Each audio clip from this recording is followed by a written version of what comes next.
The Great Council Chamber floated in the darkness of space, a massive station that had witnessed 1,000 years of galactic politics. Inside its gleaming halls, representatives from 47 different species gathered for what many considered a mere formality.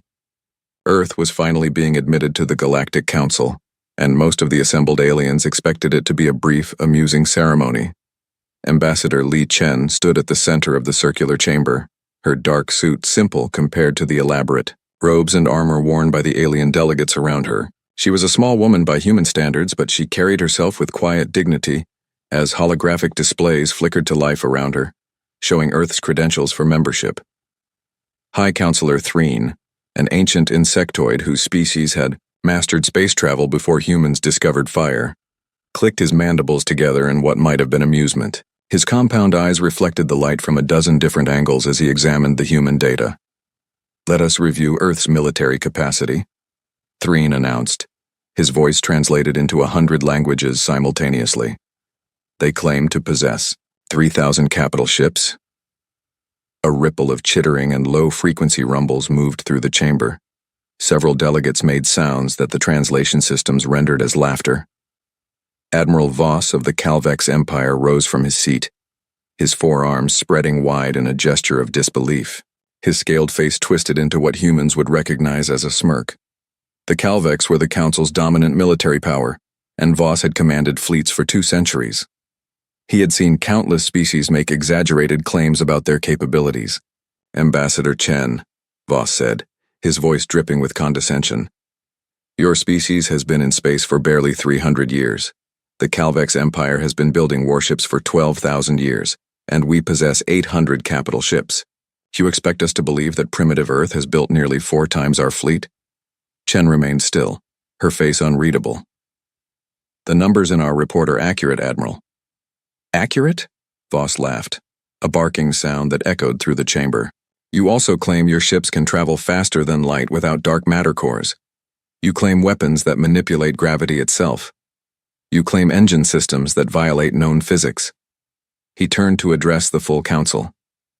"Honored members, humanity is either deeply confused about their own capabilities, or they are telling stories to make themselves seem more important than they are." A delegate from the Threen Collective, a floating crystalline being, chimed in with a sound like bells. "Perhaps humans have difficulty with mathematics?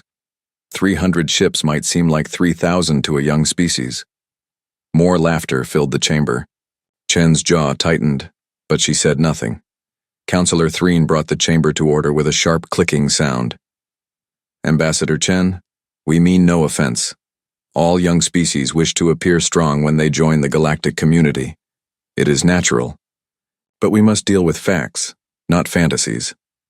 "The facts are in the report," Chen replied calmly. "Then perhaps you could provide a demonstration?" Voss suggested, his tone making it clear he expected no such thing. "Bring one of these miraculous ships here? Show us these impossible engines?" Chen met his gaze steadily. "Our military assets are currently deployed in defensive positions around Earth territory. We prefer not to move them without strategic necessity." "Of course," Voss said, waving a dismissive hand. "How convenient." The High Counselor pulled up another section of the human report, projecting it large enough for all to see. "Your species also claims to have colonized 2,000 star systems in 3 centuries. Ambassador, the Calvex Empire has colonized 900 systems in 12 millennia. Do you see why we find your claims questionable? Humans reproduce quickly and adapt to diverse environments," Chen explained. "Our expansion rate may seem unusual, but it reflects our biology and determination." A reptilian delegate from the Sorn hegemony hissed with amusement. "Determination does not build starships, Ambassador. Resources and technology do. And your homeworld is barely developed compared to our standards." Chen's eyes narrowed slightly. "Earth invests heavily in deep space infrastructure. Most of our industrial capacity is not on the homeworld." "Invested where?" Voss challenged. "We have surveyed the systems you claim to occupy. We see colonies, yes, but nothing that would support military production on the scale you describe. No orbital shipyards, no resource extraction networks, no—" "Perhaps human facilities are simply difficult for your sensors to detect," Chen interrupted quietly. The chamber fell silent for a moment. Then Voss threw back his head and laughed, a genuine sound of delight. "Oh, this is wonderful. Not only do you have thousands of impossible ships, but they are also invisible. Do they fire invisible weapons as well? Perhaps they are crewed by invisible soldiers?" Even Councillor Threen seemed amused now. "Ambassador Chen, we appreciate your species' enthusiasm." "Truly. But the Galactic Council operates on verifiable information, not mythology. We understand that Earth has rich cultural traditions of storytelling. Perhaps your military has confused your science fiction entertainment with reality." Chen's hands clenched briefly at her sides, then relaxed. She had been warned this would happen. The intelligence reports on the Council had predicted exactly this reaction. Humanity's capabilities were so far outside galactic norms that the truth sounded like fantasy. "I assure you, Counselor, we know the difference between fiction and reality," she said. "Then you will not object to our verification protocols?" Threen asked. "We will send survey teams to your territory. They will assess your actual military capacity and adjust your membership status accordingly." "You are welcome to send observers," Chen agreed, "though I suspect your reports will match ours." Voss snorted. "I suspect your reports will need significant downward revision. But do not worry, Ambassador. The Council does not punish optimism. We will grant you membership based on what you actually possess, not what you wish you possessed." The voting proceeded quickly. Humanity was granted junior membership status in the Galactic Council, with all the limitations that implied. They would have access to peripheral trade routes but not core systems.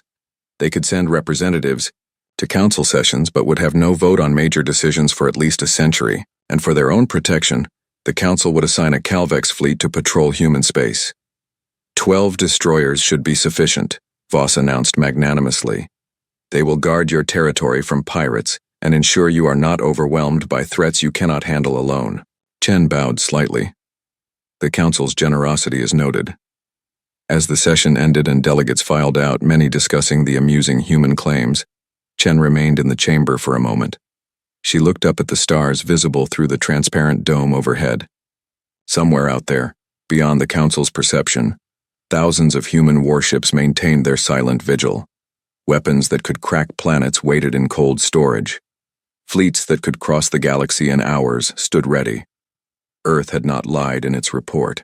But Earth had also learned long ago that sometimes the greatest advantage was being underestimated. Chen touched her communication device. "Report to Earth Command. They don't believe us. Proceed with protocol silence. Maintain all defensive positions. Do not reveal capabilities unless absolutely necessary." The reply came instantly. "Understood, Ambassador. Humanity will wait." Chen allowed herself a small, grim smile.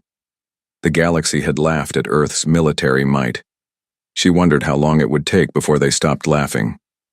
She wondered if they would still be alive when they finally understood the truth. The galaxy was about to learn a hard lesson about humanity. They did not exaggerate their strength. If anything, they understated it. 3 months passed since humanity joined the Galactic Council. In that time, Ambassador Chen had attended countless meetings, negotiated trade agreements, and endured patronizing advice from species that considered humans little more than clever children. The 12 Calvex destroyers patrolled human space faithfully, their crews reporting back that Earth's military was exactly as underwhelming as Admiral Voss had predicted. Everything changed on a Tuesday. The first alarms screamed through. Calvex border stations at 0400 Standard Galactic Time. Commander Thex, a veteran officer monitoring the deep space sensors, stared at his display in confusion. The readings made no sense. Thousands of signatures appearing from nowhere, moving impossibly fast. "Sensor malfunction," he muttered, running diagnostics. But the diagnostics came back clean. The signatures were real. Then the first border station went silent. Then the second.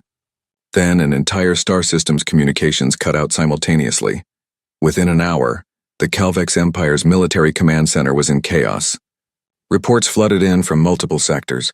Unknown hostile forces were pouring through the galactic barrier, a region of unstable space that marked the edge of explored territory. Nothing was supposed to be able to cross that barrier in large numbers. Admiral Voss stood in the command center, his forearms working different control panels as he tried to make sense of the invasion. His scales had gone pale, a sign of stress in his species. "What are we facing?" he demanded.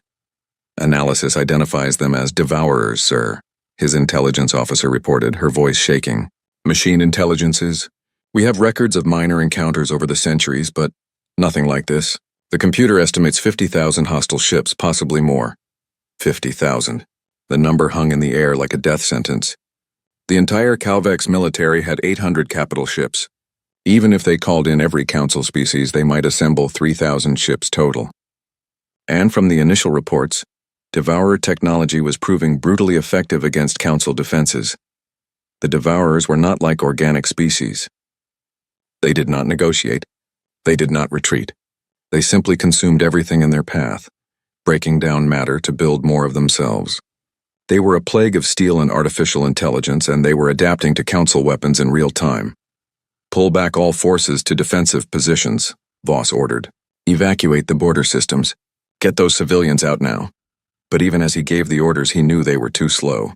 Council ships needed hours to cross from one star system to another. The Devourers were faster, much faster. In 4 days, 17 Calvex star systems fell silent. Billions of citizens were killed or captured, their bodies and ships processed into raw materials for more Devourer vessels. The killing machines advanced like a wave of destruction, unstoppable and relentless. The Galactic Council convened an emergency session. The chamber that had been filled with laughter 3 months ago now echoed with panic and fear. High Counselor Threen's voice was strained as he addressed the assembly. "The Devourer invasion force is unlike anything in recorded history. They are advancing toward core worlds.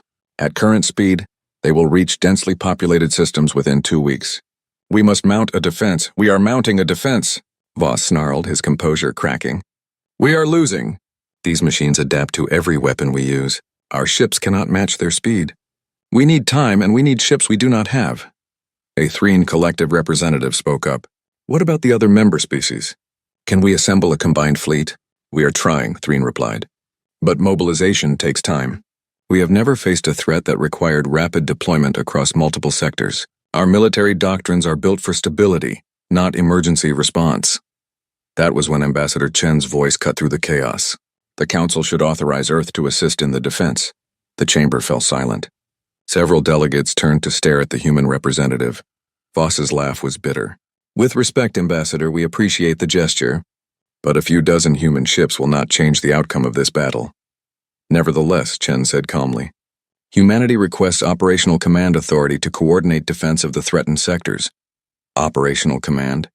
A Sorn delegate hissed in disbelief. "You have been in space for 3 centuries.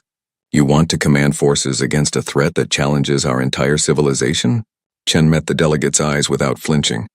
"Yes," Counselor Threen clicked his mandibles in thought. The situation was desperate. What harm could it do to let the humans try? Perhaps their fresh perspective might offer some tactical insight, even if their actual military contribution would be minimal. "This council is willing to grant temporary operational authority to Earth forces," Threen announced. "Coordinate with Admiral Voss. Provide whatever assistance your ships can manage. We will need full access to communication networks and sensor data," Chen specified. "Granted," Voss said tiredly, "though I hope you understand the scale of what we are facing, Ambassador.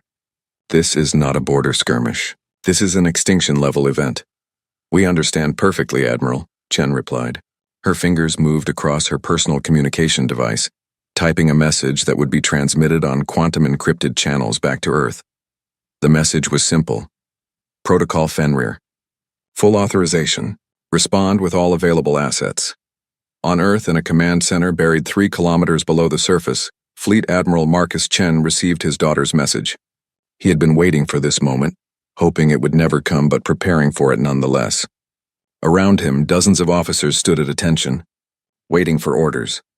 Marcus looked at the message for a long moment, then activated the fleet-wide communication system.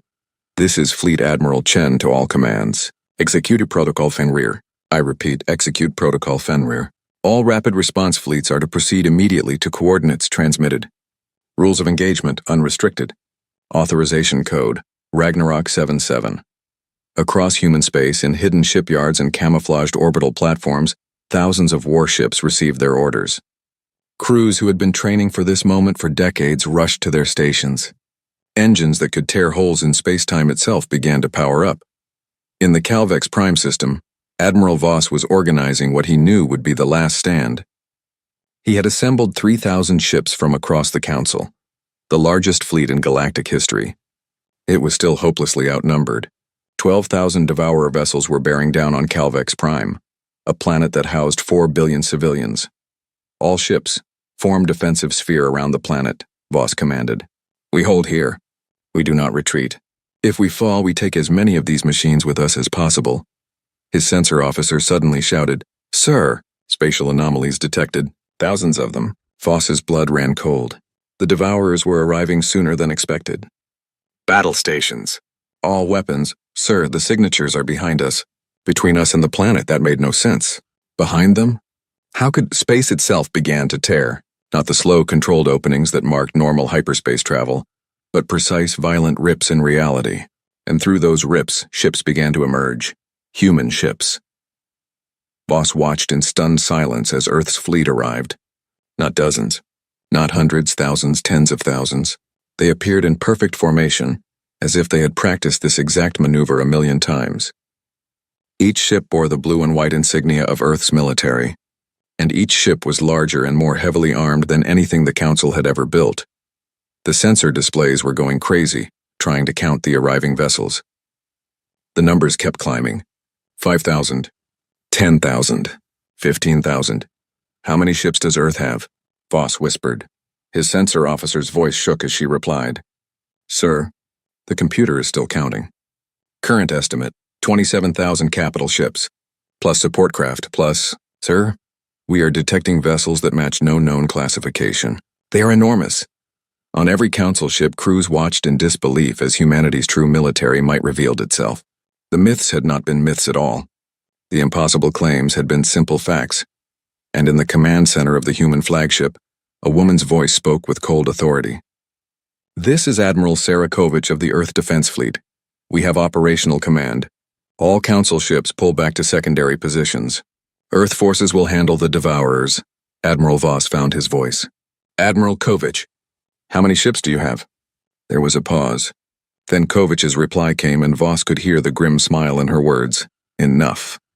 The Devourer fleet advanced like a swarm of metal locusts, 12,000 warships strong, their hulls gleaming with the processed remains of 17 conquered star systems. They had faced the Galactic Council's defenses and found them weak. Nothing could stop their advance. Nothing ever had.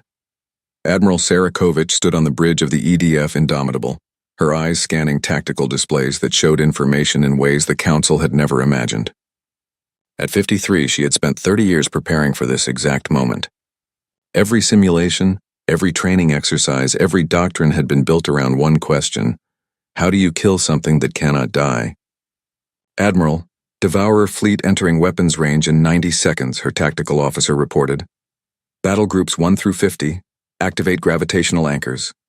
Lock spatial coordinates. Engineering brings singularity drives to full power. Around her, the crew worked with practiced efficiency. There was no panic, no hesitation. They had done this before, just not on this scale. On the Calvex flagship, Admiral Voss watched the human fleet maneuver with growing confusion. The ships were not spreading out to maximize defensive coverage. Instead, they were clustering in groups of 300, forming tight geometric patterns that made no tactical sense. What are they doing? Voss muttered. They are making themselves easier targets. Sir, receiving tactical data from the human fleet, his communications officer said. They are requesting we pull back to minimum safe distance of 5 million kilometers? 5 million. That puts us completely out of effective weapons range. Those are their orders, sir. Voss hesitated, then made a decision. The humans had brought an impossible fleet. Maybe their tactics were equally impossible. All Council ships pull back to designated safe distance. Let us see what Earth's finest can do. The Devourer fleet detected the human vessels and adjusted their approach. Their artificial intelligences analyzed the new targets, calculating weaknesses, planning attack patterns. The machines had consumed 1,000 civilizations. These would be no different. Kovich watched the Devourer fleet close to within firing range. All ships weapons free. Target packages distributed. Fire on my mark. The first wave of human weapons struck the Devourer fleet, And Admiral Voss finally understood why the Council had been so foolish to laugh. The weapons were nothing like Council technology. There were no missiles, no plasma bolts, no particle beams. Instead, points in space near Devourer ships simply ceased to exist. Miniature black holes flashed into existence for microseconds, their gravity fields tearing the machine vessels apart at the molecular level. Other weapons created waves of distorted spacetime that caused Devourer ships to age 10,000 years in a single second, their hulls corroding to dust. Gravitational cannons firing, Kovich reported calmly. Causality mines deployed. Quantum disruptors online. A Devourer battleship 3 kilometers long fired back at a human destroyer.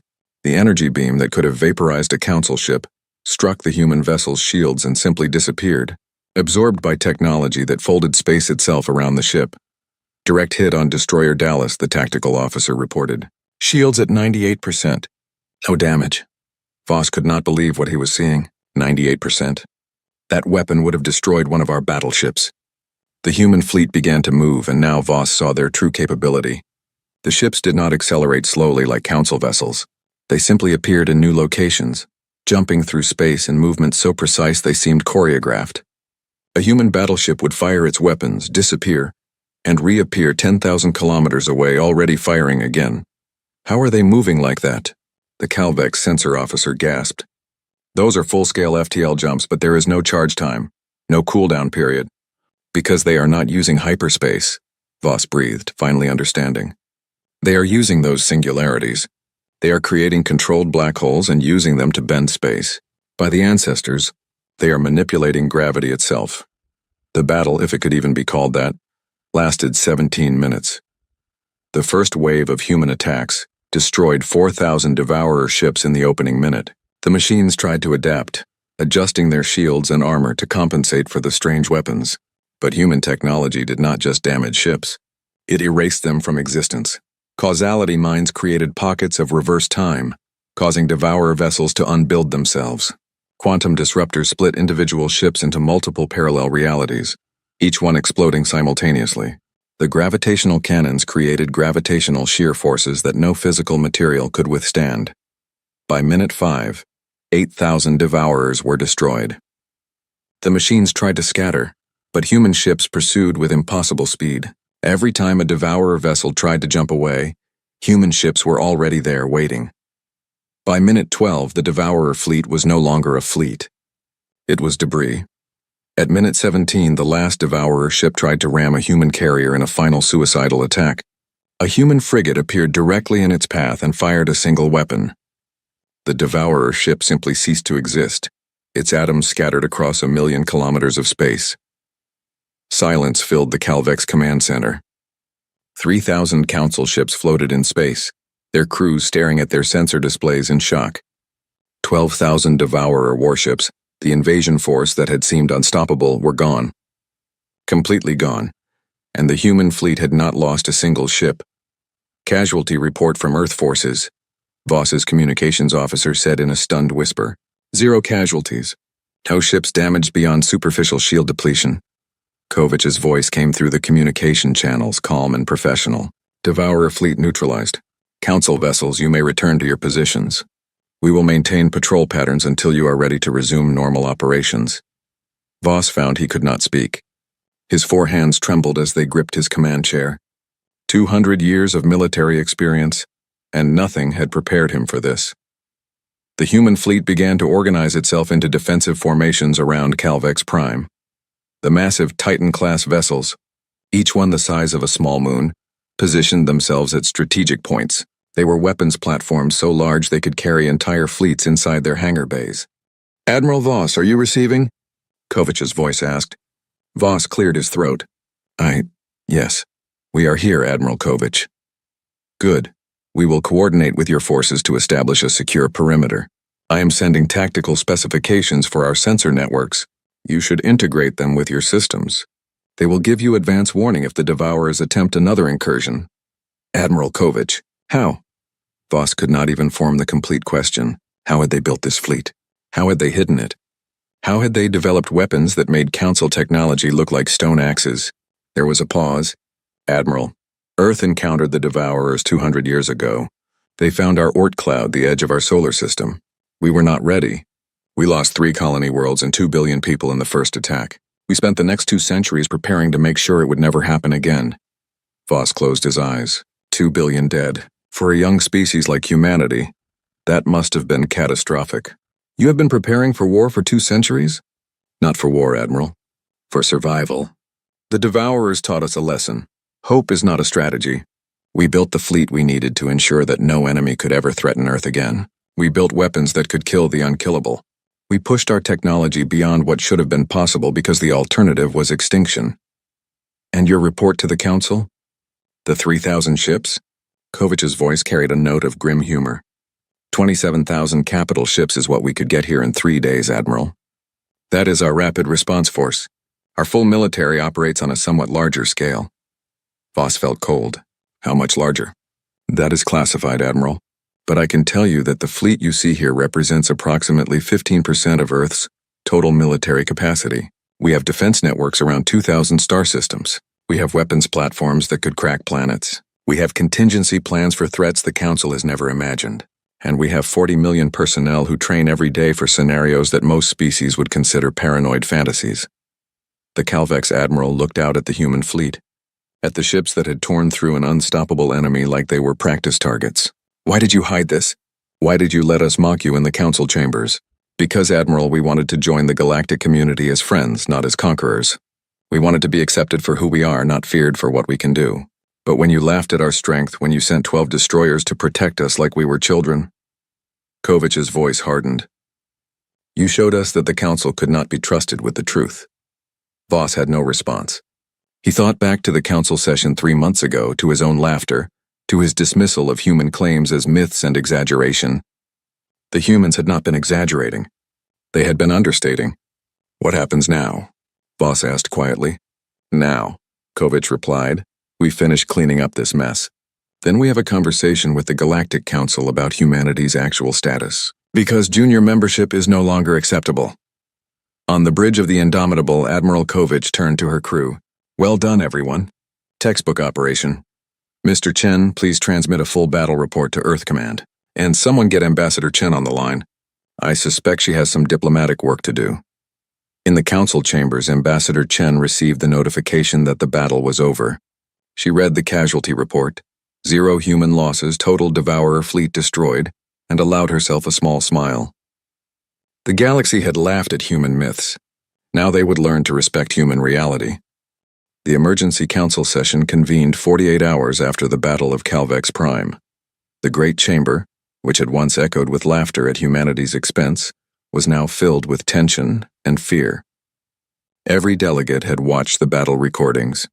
Every species now understood that their assumptions about Earth had been dangerously wrong. High Counselor Threen called the session to order, his mandibles clicking nervously. This council recognizes Ambassador Chen of Earth and Admiral Sarah Kovich, who joins us remotely from the human flagship. Chen stood in the center of the chamber once more, but this time, no one was smiling. Admiral Kovich's image appeared on holographic displays, her face calm and professional. Ambassador Chen, Threen began, the Council requests a full explanation of Earth's military capabilities. We were clearly provided with inaccurate information during your admission proceedings. With respect, Counselor, Chen replied, every piece of data in our original report was accurate. Earth does possess over 27,000 capital ships. Our FTL systems do function without dark matter cores. Our weapons do manipulate gravitational fields. The Council chose not to believe us. A murmur ran through the chamber. Several delegates shifted uncomfortably. Admiral Voss stood, his forearms held in a gesture of respect that had been noticeably absent 3 months earlier. Ambassador, I must ask the question that every species here is thinking. If your rapid response force numbers 27,000 ships, what is the size of your total military? Kovich's image spoke. Our full defensive fleet consists of approximately 180,000 capital ships, 40 Titan-class mobile fortresses, and support craft numbering in the millions. We maintain active defense networks around 2,000 star systems, with automated platforms and early warning stations throughout human space. The chamber erupted in shocked voices. 180,000 ships. The number was incomprehensible. The entire Galactic Council, with all its member species combined, could not field even 10,000 capital ships. A Threen collective representative, Her crystalline form glowing with agitation, chimed out a question. How is this possible? The resources alone. The industrial capacity. How can one species build such a fleet? Chen took over the explanation. Humanity allocates approximately 40% of our total economic output to military production and research. We have been doing this for 200 years, ever since our first encounter with the Devourers. 40%? The Sorn delegate hissed in disbelief. That is unsustainable. No civilization can maintain such military spending without collapsing. It is not just sustainable, it is necessary, Kovich interjected. 200 years ago, Devourer scouts entered our Oort cloud. We were not prepared. We had colonized several worlds, but we had no significant military. We believed, as many young species do, that the universe was largely peaceful. Her voice hardened. We lost 3 colonies in the first week. 2 billion people died. Our fleet was destroyed in hours. Earth itself was nearly invaded. Chen continued the history. We survived that attack by pure luck. The Devourers withdrew after encountering resistance they did not expect. But we learned a lesson. The universe is not safe. Threats exist that do not negotiate, that do not compromise, that only understand destruction. So you built a war machine, Counselor Threen observed. We built a defense force, Chen corrected. We studied the Devourer technology we recovered. We pushed our science beyond what should have been possible. We developed weapons specifically designed to counter machine intelligence. And we made a promise. Never again would humanity be helpless.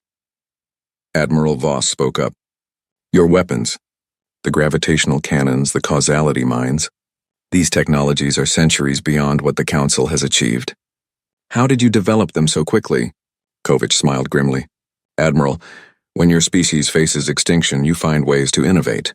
We had some advantages. Human brains are wired for problem-solving under pressure. We evolved as persistence hunters on Earth, chasing prey for days until it collapsed from exhaustion.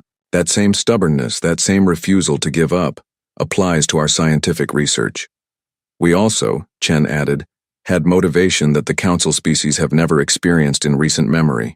The Devourers killed our people. We saw worlds burned, cities destroyed, families torn apart. Every human who works in our military-industrial complex knows someone who died in that first attack. We do not build ships out of national pride or political ambition. We build them because we remember. A delegate from a small species called the Venth asked a question in a trembling voice. You said this is 15% of your fleet. Where are the rest of your ships? Deployed across human territory in defensive positions, Kovich replied. Some are actively patrolling our borders. Others are stationed at key strategic points. A significant number are in deep reserve, maintained in automated shipyards that can reactivate them within hours if needed. Automated shipyards? Voss's eyes widened. You have production facilities that operate without direct oversight? Yes. Our AI systems are sophisticated enough to manage construction, maintenance, and basic tactical decisions. With proper safeguards, of course. We learned from the Devourers that artificial intelligence can be incredibly dangerous, but also incredibly useful if properly controlled. The chamber was silent as delegates absorbed this information. The implications were staggering. Not only did humanity possess overwhelming military might, they had the industrial capacity to sustain it indefinitely. Counselor Threen clicked his mandibles slowly, a sign of deep thought in his species. Ambassador Chen, I must ask a difficult question. Why did you hide your true capabilities from the Council? You could have demanded immediate high-level membership. You could have intimidated us into accepting any terms you wanted. Instead, you allowed us to mock you, to treat you as inferiors. Why? Chen met his gaze steadily. Because we wanted to see who you were, Counselor. We wanted to understand the Galactic Council before committing to it. Earth has been isolated for centuries, and we learned to be cautious.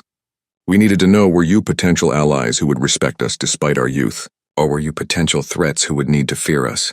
And what did you learn? Threen asked quietly. We learned that the Council is complacent, Chen replied bluntly.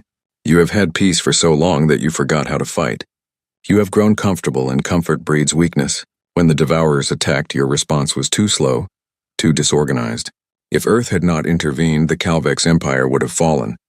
And after the Calvex, the next species. And the next? The Devourers would have consumed you one civilization at a time. Voss bowed his head, acknowledging the truth. You are correct, Ambassador. We were not prepared. However, Chen continued, we also learned that you are capable of working together when threatened. We saw species that had been rivals for centuries cooperate in the face of extinction. That is worth preserving. That is worth protecting. So what does Earth want? A Threen representative asked. You have shown your strength. You could demand anything from this council. Kovich's image leaned forward slightly. We want what we have always wanted, to be treated as equals. Not as junior members. Not as primitives who need guidance. As full partners in the galactic community. You want a seat on the High Council? Threen asked. We want recognition that humanity has earned the right to participate in major decisions, Chen stated. We want access to core systems and trade routes. We want the Council to stop sending protection fleets to babysit us. And most importantly, we want honesty. No more patronizing attitudes. No more assumptions that young species are weak or foolish. Voss stood again. I move that Earth be granted full Council membership with High Council privileges. Effective immediately. They have more than earned it. Seconded, said the Threen representative. The vote was unanimous. No species dared oppose it now. Earth was granted full membership with all rights and privileges. The protection fleet was withdrawn. Human diplomats were given access to previously restricted information and territories. But as the session concluded, Councillor Threen requested a private conversation with Chen and Kovich. The three of them met in a secure chamber, away from the other delegates. I must know, Threen said, his voice tired. Your fleet of 180,000 ships, is that truly your full military capacity? Or is that number also understated? Chen and Kovich exchanged glances. Kovich spoke carefully. Counselor, that is our active defense fleet. Ships that are crewed, operational, and ready for deployment. It does not include reserve vessels in storage. It does not include our automated defense platforms. It does not include ships currently under construction. And it does not include certain classified weapon systems that we prefer not to discuss. Threen was silent for a long moment. I see. And if I asked for the real number? The total military capacity Earth could bring to bear if truly threatened. Chen's voice was soft but firm. Then I would tell you, Counselor, that the number would be higher. Significantly higher. But I would also tell you that you do not need to fear us. Earth builds ships to defend, not to conquer. We learned what happens when you are unprepared for threats. We will never be unprepared again. But you will also never be weak again, Threen observed. No, Kovich agreed. We will never be weak again. The galaxy taught us that weakness invites destruction, so we became strong, strong enough that no enemy would ever dare attack Earth, strong enough that we could protect not just ourselves, but our allies. Threen looked at both women with his compound eyes, seeing them with new understanding. I apologize, Ambassador Chen. When you first came to the council, I thought you were boastful children playing at being warriors. I was wrong. You are survivors who learned the hardest lessons the universe offers. The galaxy should not have laughed at you. We should have listened. Chen inclined her head. Apology accepted, Counselor. And now we move forward as allies. The Devourers are still out there. This was one fleet, but there will be others. The galaxy needs to prepare, and Earth will help. That is why we revealed ourselves. Not to intimidate, but to protect. As they left the chamber, Threen watched the two humans go. He thought about the reports, about the staggering military might Earth commanded, about the weapons that bent physics itself to humanity's will. The galaxy had laughed at human myths. Now they would live under human protection. And Threen was not certain which thought was more terrifying. 6 months after the Battle of Calvex Prime, the galaxy had changed in ways both obvious and subtle. Human ships now patrolled the major trade routes, their presence a constant reminder of Earth's power. The Devourer threat had not disappeared. 2 more incursion attempts had been detected and eliminated within hours by Earth's rapid response forces, but the terror that had gripped the Council had faded, replaced by a different kind of unease. Admiral Voss stood on an observation deck of Earth's newest station, Bastion 7, watching human military exercises in the distance. Thousands of ships moved in perfect coordination, appearing and disappearing through space in patterns that still made his head hurt. He had requested a transfer to train with human forces, eager to learn from the species he had once dismissed. Impressive, is it not? A voice said beside him. Voss turned to see High Counselor Threen, the ancient insectoid moving slowly on his multiple legs. Counselor, I did not expect to see you here. I am conducting research, Threen replied, his mandibles clicking in what Voss had learned was amusement. I am writing a new treatise on the danger of underestimating the desperate. I thought it appropriate given recent events. Voss made a gesture of agreement with his upper arms. We were fools. I was the greatest fool of all. We were comfortable, Threen corrected gently. Comfort breeds assumptions.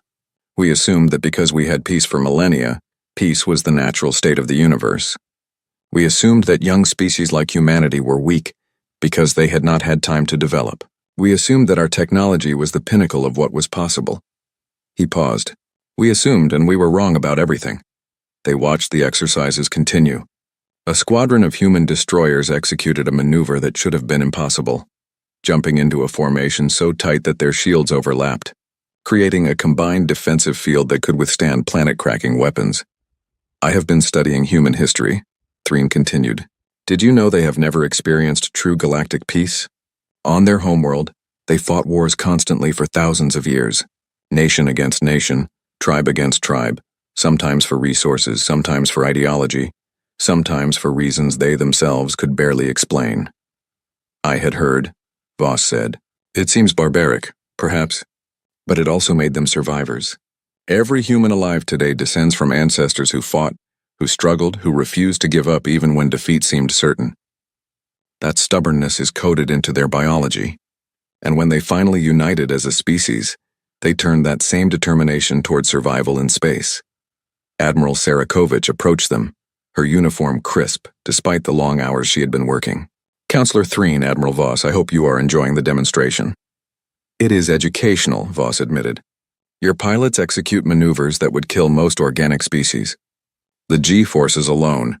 We have inertial dampening technology that reduces the effect by 99%, Kovich explained. But yes, human pilots still experience more physical stress than most species could tolerate. We train for it. Human bodies are remarkably adaptable when pushed. Everything about your species is remarkably adaptable, Threen observed.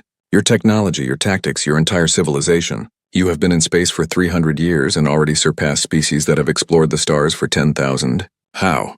Kovich considered the question. I think it is because we never forgot that we are vulnerable.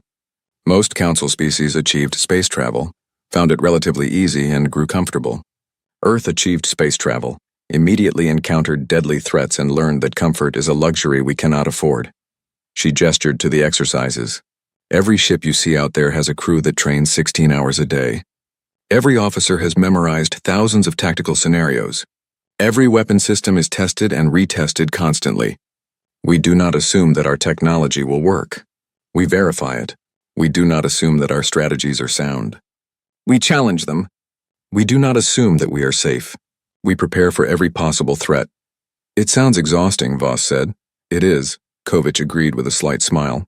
But it keeps us alive. Across the galaxy, other changes were taking place.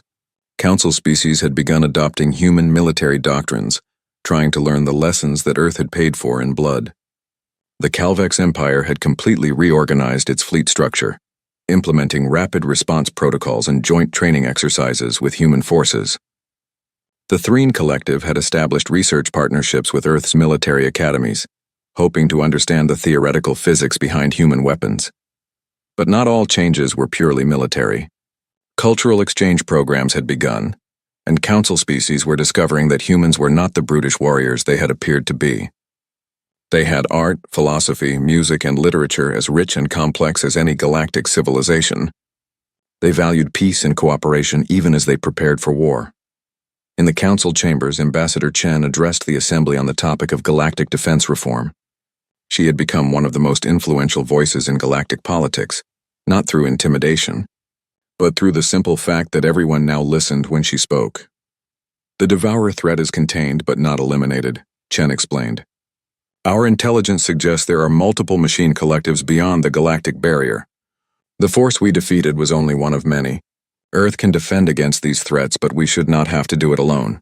What do you propose? A delegate asked. A unified defense network. Every council species contributes ships and resources according to their capacity. Human technology and training methods are shared freely with all members. Early warning stations are established at every vulnerable point along the galactic barrier. And most importantly, we create a rapid response force that can reach any threatened system within hours, not days. Under human command? The delegate asked suspiciously. Under joint command, Chen corrected.